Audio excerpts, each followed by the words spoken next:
Hey everyone, Cinephile Mike here, and welcome back, or for our first time viewers, welcome to Oscar Rewind, the 2024 edition, or Season 1, my bi weekly series of videos where I revisit films that reflect the earlier work of this past year's Oscar nominees or winners. As always, I'll be discussing the awards history for the film, the box office information, the critical response, and as always, these reviews will be spoiler free. You can find all older episodes of Oscar Rewind and other great movie reviews if you subscribe and surf through the YouTube channel, or you can head on over to cinephilemike.com.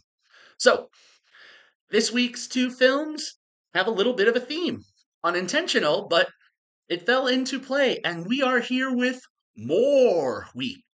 More, as in the two Oscar nominated films I'm talking about this week, feature Oscar winner Julianne Moore. And I know she wasn't nominated this year. Now, some of you may say, well, Mike, come on. She was nominated for May, December, right? A lot of people felt she should have been, but she wasn't. However, the two films I am talking about this week, while also having Julianne Moore, do feature nominees from this award season. Focus features The Kids Are All Right, co-written by Stuart Bloomberg and the film's director Lisa Cholodenko, was a box office success when it was released in the summer of 2010. Now, that summer, it was only released domestically and it made $20,811,365. Then, when it was released internationally in the fall of 2010 and in early 2011, the film made an additional $13,894,485. And then there was a small international re release in 2012 where it made an additional $53,101, which has the film sitting with a worldwide take of $34,758,951 on only a $4 million budget. Nice work. As per Rotten Tomatoes, we had a little bit of a skew between the audience and the critical score, but on both sides, this film is certified fresh. With a total of 227 results, The Kids Are All Right sits with a 93% critical rating and an audience score of 74%, which is culled from over 50,000 ratings. So, why is The Kids Are All Right here part of More Week? Well, Julianne Moore's co-star Annette Bening was nominated this past year for Best Actress for her role in Nyad, and Mark Ruffalo was nominated this past year for Best Supporting Actor for his role in Poor Things. Now, The Kids Are All Right had its own award season run. The film was nominated for 4 Oscars: Bening for Lead Actress, Ruffalo for Supporting Actor, Cholodenko and Bloomberg for Best Original Screenplay, and the film was one of the 10 nominees for Best Picture that year. Now, outside of the Oscars and numerous nominations and wins by various critic circles and film festivals, the film was nominated for those same 4 categories at the Critics' Choice Awards. But instead of it being Best Picture, it was nominated for Best Acting Ensemble. It had 4 BAFTA nods. Again, Best Original Screenplay, Best Supporting Actor for Ruffalo, Lead Actress for Bening, and also more for Lead Actress. There were 3 SAG Award nominations for Bening, Ruffalo, and Outstanding Cast, the SAG version of Best Picture, 5 Independent Spirit Awards, 4 of which were for Bening for Female Lead, Ruffalo for Supporting Male, Bloomberg and Cholodenko for Screenplay, Best Feature, and the 5th nomination was its sole ISA win, which was for Cholodenko for Best Director.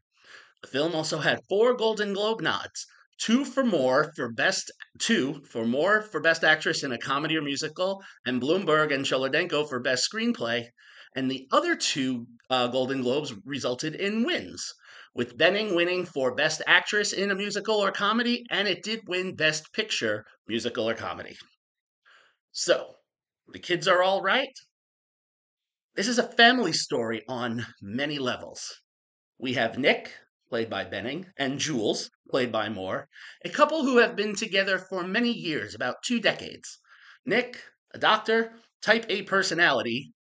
Jules, more type B. She's the housewife, not quite sure what she wants to do with her life. Maybe today it'll be a landscape architect. Who knows? Everything will work out as it needs to. The one thing they agreed on in these years is that they wanted a family, and they each wanted to have a child, so they used the same sperm donor for both. And at this point in the story, where we are 20 years later, the two children, Joni, played by Mia Wasikowska, who was birthed by Nick, has just turned 18 and is off to study medicine, following her birth mom's footsteps. Meanwhile, her brother Laser, played by Josh Hutchinson, birthed by Jules, is a 15-year-old skateboarder who follows more in Jules's mindset. But one thing that Laser has on his mind is, I want to know who our biological father is. But he can't ask, but Joni can. She's 18. And they're a little afraid to ask moms, plural, for this information, so Joni does make the call.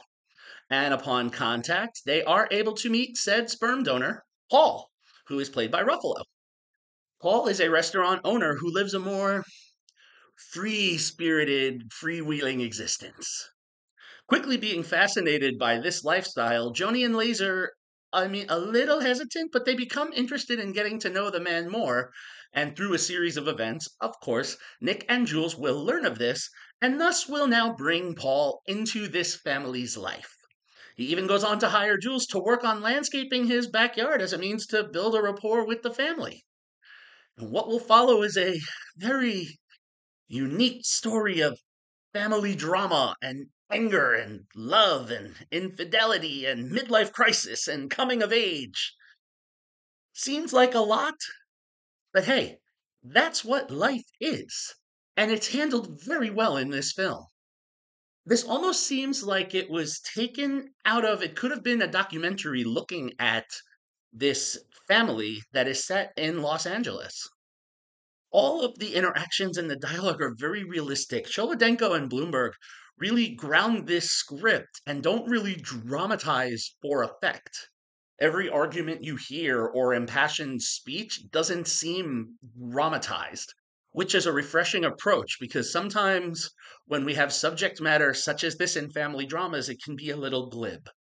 Seeing a couple like Nick and Jules, two individuals who are so different minded, made a unique pair and caused a great both friction and fission in the family that we have, and making their struggles as they've entered this kind of like midlife crisis where each starts to make decisions that are maybe not the best for them seem justified.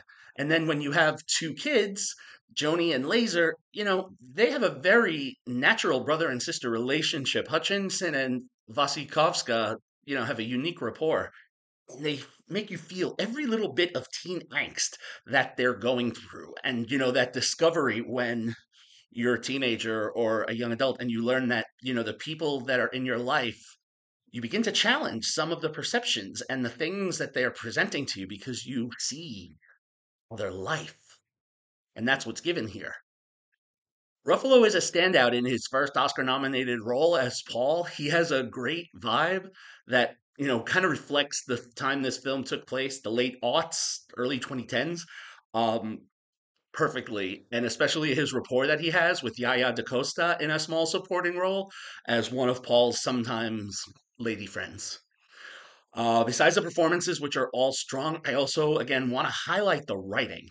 It's very strong. And I have to say, the fact, that you have Nick and Jules, this same sex couple, in a lot of other films like this, they make that like a challenge or a point that the kids have to get across, but that's never presented as a problem. This is an accepted union, and it's quite refreshing just to see that the kids don't have to deal with this. This is not a problem for any of the characters we have.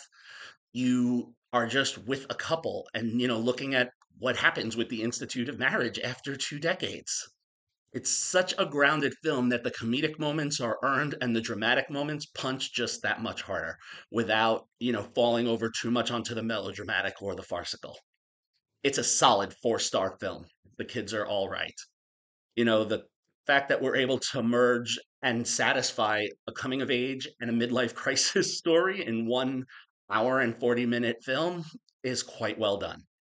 Now, if you would like to catch The Kids Are All Right or rewatch it if you haven't seen it, as of this recording and posting, the film is currently streaming on Amazon Prime. All right. That's where we are for today. Later this week, I will be coming back to you with more week. Love me some Julianne Moore, who's someone I also featured earlier this season with Far From Heaven. And next, I will be looking at one of her collaborations with one Paul Thomas Anderson. All right, until then, I hope everybody is enjoying Oscar Rewind this season and discovering new favorites or rediscovering those old ones.